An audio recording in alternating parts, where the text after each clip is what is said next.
সামনে দাঁড়িয়ে আছে এবং তারপরে থেকে কোন যুবক কোন যুবতী মানুষের বসে আছে সামনে গিয়ে এবং গুলি মারো মারতে পারো আমরা আছি, যার কারণে সারা বাংলাদেশ জুড়ে এই আন্দোলন ছড়িয়ে গেছে এবং যার কারণে বাংলাদেশ দাঁড়িয়ে আছে।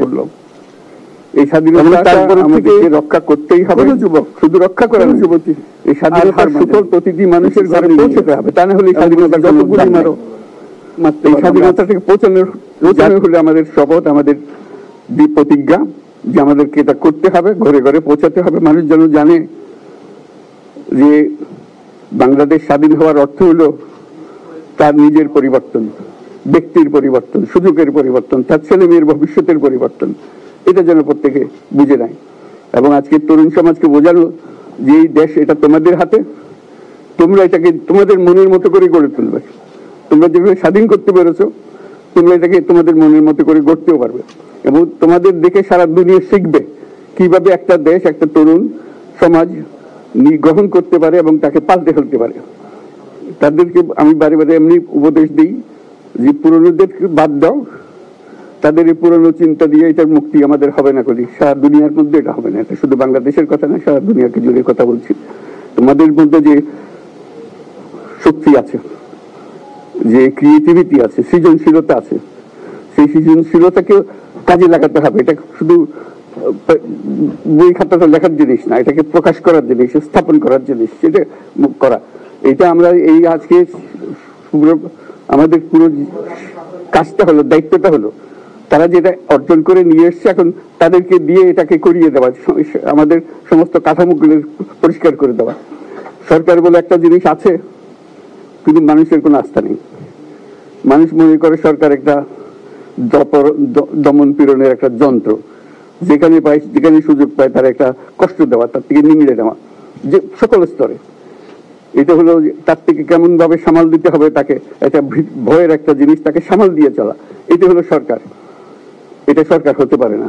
সরকারকে দেখে মানুষের বুক ফুলে উঠবে যে আমাকে সাহায্য করবে, আমাকে রক্ষা করবে, আমার সরকার আমার জন্য দাঁড়াবে। সরকার তার জন্য দাঁড়ায় না কোনো সময়।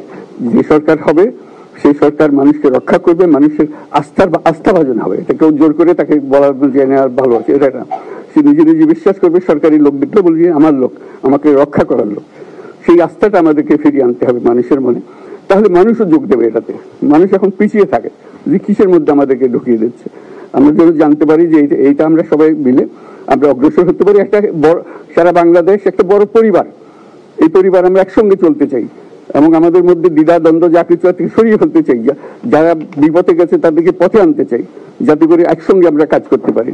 এর মধ্যে আমরা শুনলাম, আসার পথে শুনে আসছি যে এখানে আইন শৃঙ্খলার ব্যাঘাত হচ্ছে, মানুষকে আক্রমণ করছে, ঘর বাড়ি জ্বালিয়ে দিচ্ছে, সম্পদ জ্বালিয়ে নষ্ট করছে, চুরি করছে, দিয়ে যাচ্ছে, অফিস আদালতে আক্রমণ করছে, সংখ্যালঘুদের উপর আক্রমণ করছে, হিন্দু বৌদ্ধ খ্রিস্টান আহমদিয়া সবার উপর আক্রমণ করছে। এগুলো হলো ষড়যন্ত্রের অংশ, এগুলো আমাদের বিষয় না।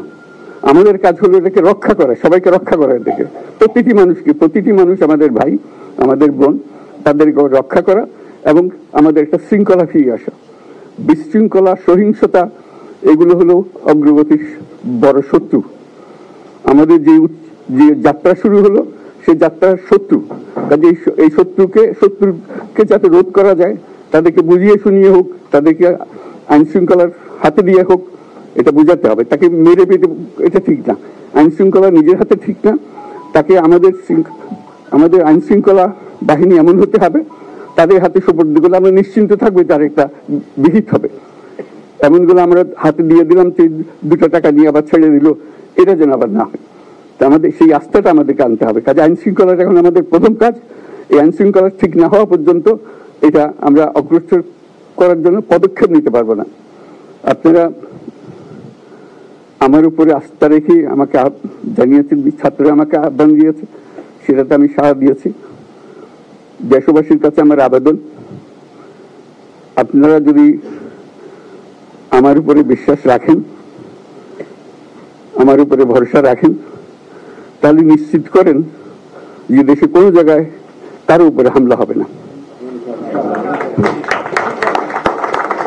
এটা আমাদের প্রথম দায়িত্ব। এটা যদি আমি করতে না পারি, এটা আমার কথা যদি না শোনেন আপনারা, তাহলে আমার প্রয়োজন এখানে নাই। আমাকে বিদায় দেন, আমি আমার কাজে থাকি, সেখানে আমি ব্যস্ত থাকি।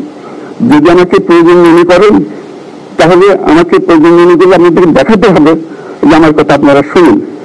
আমার কথা না শুনলে আমার কোনো প্রয়োজন নাই। আমার প্রথম কথা হলো, আপনারা বিশৃঙ্খলা থেকে দেশকে রক্ষা করুন, আপনারা সহিংসতা থেকে দেশকে রক্ষা করুন, যাতে আমরা যা যা আমাদের ছাত্ররা আমাদেরকে পথ দেখায় সেই পথে আমরা এগিয়ে যেতে পারি। এটা একটা খুব সুন্দর দেশ হতে পারে বাংলাদেশ, এটা খুব সুন্দর দেশের সম্ভাবনাময় দেশ। কাজে এই সম্ভাবনাগুলো আমরা নষ্ট করে দিয়েছি। এখন আবার সেই বীজতলা আবার তৈরি করতে হবে, আবার আমাদেরকে জেগে উঠতে হবে। তারাই এই বীজতলা তৈরি করবে, তাদের হাত দিয়ে হবে, এবং তাদের দিকে আমরা তাকাবো, এবং আমরা তাদের নির্দেশ মতো আমরা অগ্রসর হব। এখানে সরকারি কর্মকর্তা কর্মচারী যারা আছেন, সেনাবাহিনী, বিমান বাহিনী, নৌবাহিনী, পরঙ্গা যারা আছেন, তাদের প্রতি অনুরোধ, আমরা একটা পরিবার, এইটার মধ্যে যেন আমাদের গোলযোগ না হয়, আমরা একযোগে একসাথে চলতে পারি, এবং আমরা তড়িৎ গতিতে একটা সুন্দর বাংলাদেশ গড়ার পথে এগিয়ে যেতে পারি। সেটাই আমার কামনা। আপনাদের সবার কাছে আবেদন, আমাদেরকে সেই সুযোগ দিন, আমরা সেই পথে আমরা যেন অগ্রসর নিজের প্রশান্তি পাই। পৃথিবীর সবাই আগ্রহ করে তাকিয়ে আছে আমাদের দিকে। এখানে যখন ছাত্ররা রাস্তায় নেমেছে, পৃথিবীর সব জায়গা থেকে অভিযোগ নিয়ে এসছে যে তারা অবাক হয়ে গেছে। আমাদের তো গা শিউরে উঠেছে, প্রতিদিন যা হয়েছে অবিশ্বাস্য কাণ্ড। তাদের এটা স্পর্শ করেছে, তাদের টেঙ্গাও জেগে উঠছে আমাদের ছেলে মেয়েদের এই অভিজ্ঞতা থেকে, তাদের এই সংবাদ থেকে তারাও জেগে উঠেছে আমরা কি করতে পারি। কাজে আমাদের কাজ হবে এগুলো সম্পূর্ণ করা। আমরা আজকের থেকে শুরু করলাম, সেটা আশা করি আমরা দ্রুত গতিতে এগিয়ে যেতে পারবো। সবাইকে ধন্যবাদ। আজকে প্রশ্ন নিলাম না, আর দিও না। Thank you, thank you. আজকে হবে কথা তো হবে। Thank you, thank you so much.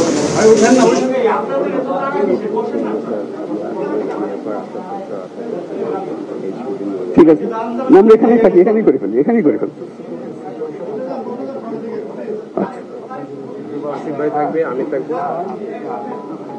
বক্তব্য ওই